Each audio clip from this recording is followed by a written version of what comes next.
everyone. I'm excited to introduce you to the Leadership Institute, designed for our culture and for our leaders to provide next-level guidance from right where you are today. Leadership roles have a large impact on the employee experience, and because we value each and every one of our employees, we want to ensure that we are not only providing development resources for our staff, but also providing development opportunities for you. The questions on everyone's mind will be, what do I get from this and how much time will it take? Well, the answer is quite simple. What do you get? Resources and support to help you develop and lead your team to the next level. How much time? Well, we won't ask you to have additional meetings or interactions, but we will ask you to have higher quality meetings and interactions. It's a win-win opportunity. Let's first cover what the composition of leadership really means and why we should differentiate leadership from management. The composition of leadership saturates organizational structures in both theory and practice. An organization's concept of leadership shapes the very nature of the actions and future possibilities within the organization. We have the opportunity to work a collaborative inter-organizational network to learn about leadership styles, types, behaviors, and management practices that define who we are as a leadership team. The individual practice of leadership by individuals within the organization formulate the accepted foundations of behaviors within the organization.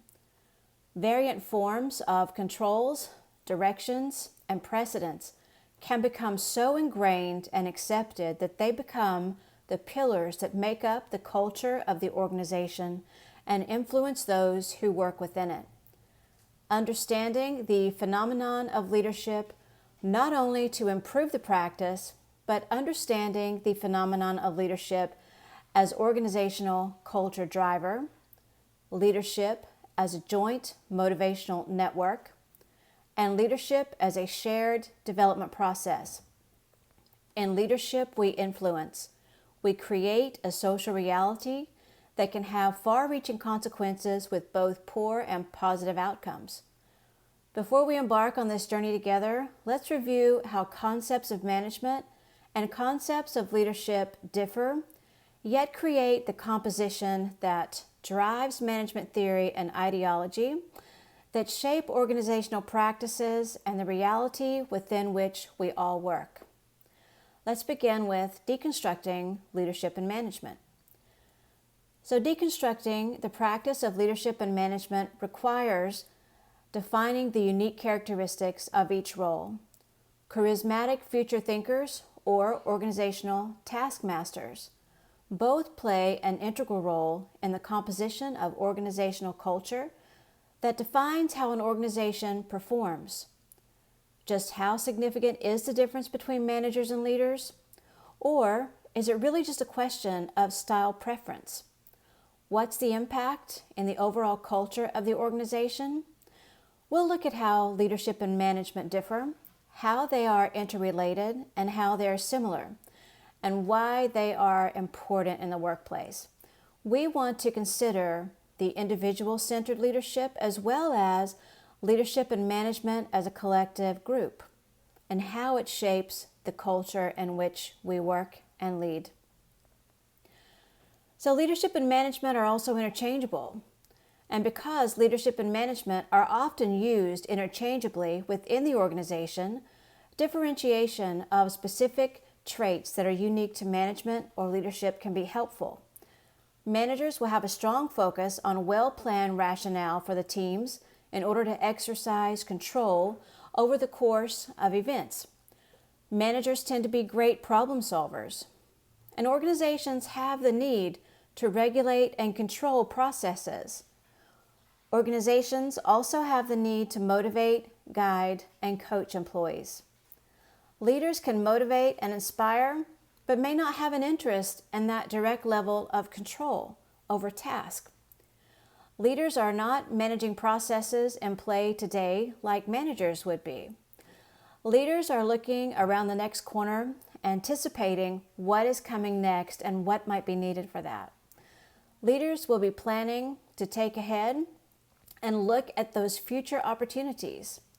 Managers may be more risk averse in order to maintain stability and avoid chaos, while leaders are more passionate in regard to taking educated risk. Both remain complex phenomena within the organizational context. So why do experts and researchers posit the importance of differentiating between leadership and management? Well, because people as employees are each different.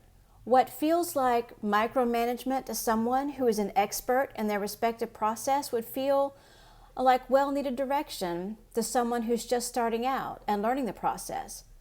But what feels like delegation to someone who is competent in their skills would feel like abdication to someone who needed more guidance on those same processes and wasn't nearly so far along. So basically, to make it simple, we manage things and we lead people. Managers will set goals for production and efficiency. Leaders will set goals to inspire each employee to be their best and to strive to reach higher heights and increase confidence. So managing is a skill set and leadership is a mindset. Relationships in the organization are key for success. Managers like working with their teams. They collaborate. They keep a clear hierarchical delineation. They reconcile and compromise to keep processes moving. Leadership is a mindset. Leadership requires a high sense of self-awareness, and great leaders study leadership. They are perceptive and observant and assess how to best leverage relationships. Leaders know they can only win if the team wins. Managing is process-driven, and leadership is meaning. Managers view themselves as responsible for maintaining order and balancing social relations, but leaders view themselves as responsible for providing meaning for what's going on in the organization. So let's talk about meaning. Good leaders all accomplish the same thing. They may go about it in a different way, but they accomplish the same thing. And why do people come through for good leaders? And why does it matter to those people that they do come through for those leaders? It's not because they're fearful or obligated, but because they don't want to let that leader down. People come through for leaders because of who that leader is as a person and what they stand for, and not necessarily because of the position or title that they have. Leaders earn that loyalty by having an impact at the point of need, by adding value when those employees need it. And that's a mindset of leadership. Well, now let's talk about managing. An organization may often be configured as a traditional workplace with start times, end times, a specific number of tasks that need to be completed for which one must be able to achieve. In order for organizations to scale, management of processes need to be in place, as we've experienced with our growth in our company over the past few years. As the organization has grown, we've completed reorganizations, updated job descriptions, and changed responsibilities. This helped the organization level set expectations on how to manage the business process as managers. From this experience, the opportunities for leadership arose. Not all of those who are managers are leaders, just as not all those who are leaders hold actual manager titles or management positions. Defining leadership in our organization evolved as a byproduct of focus groups, team-based projects, and individual ability to build collaborative relationships that eliminated both cultural and functional boundaries and thus enabled cross-functional successes for the organization. This purview included aspects from both an action-centered manager role as well as a visionary leadership role, which clearly illustrated the need to synthesize these two skill sets. While some theories posit these would be two different individuals, in a nonprofit like ours, the bandwidth may not exist, increasing the need for the same individual to hold both skill sets. So what does this mean for you and your opportunities? This is an opportunity to grow your skill set from where you are, by wherever you sit, by participating in the Leadership Institute. It means you're not defined by your title. You are defined only by your own mindset. We've created learning modules in the Leadership Institute that combine management and leadership into the same courses with the overall objective of organizational growth. As we continue to evolve as an organization, we need both attributes in our teams. We need to challenge conventional assumptions regarding organization structure, managerial, and leadership roles. Participating in the Leadership Institute, you'll be part of the future of the organization, developing new constructs, concepts, and support, as well as identifying limitations. In exploring how organizational design shapes and leverages the complexity of skills required for both management and leadership, we'll work on leaders leading other leaders, managers managing employees and tasks, and the necessary integration as leaders and managers within the team to modify their style to suit the needs of others to achieve desired outcomes. Management skills ensure employees modify their behaviors in order to fit the rigor of the prescribed processes and leadership skills that will motivate and engage, ensuring employees understand the vision and mission while executing necessary tasks.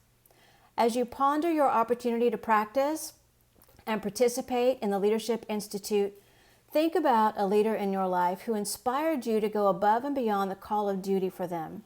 Think about a manager in your life who taught you the value of doing something a specific way. Something about them put you in the mindset to make things happen for that person. The question I have for you today, can you be that person for someone else? If so, the Leader Institute is for you, and we look forward to welcoming you to the focus groups. Thanks. I'll be in touch.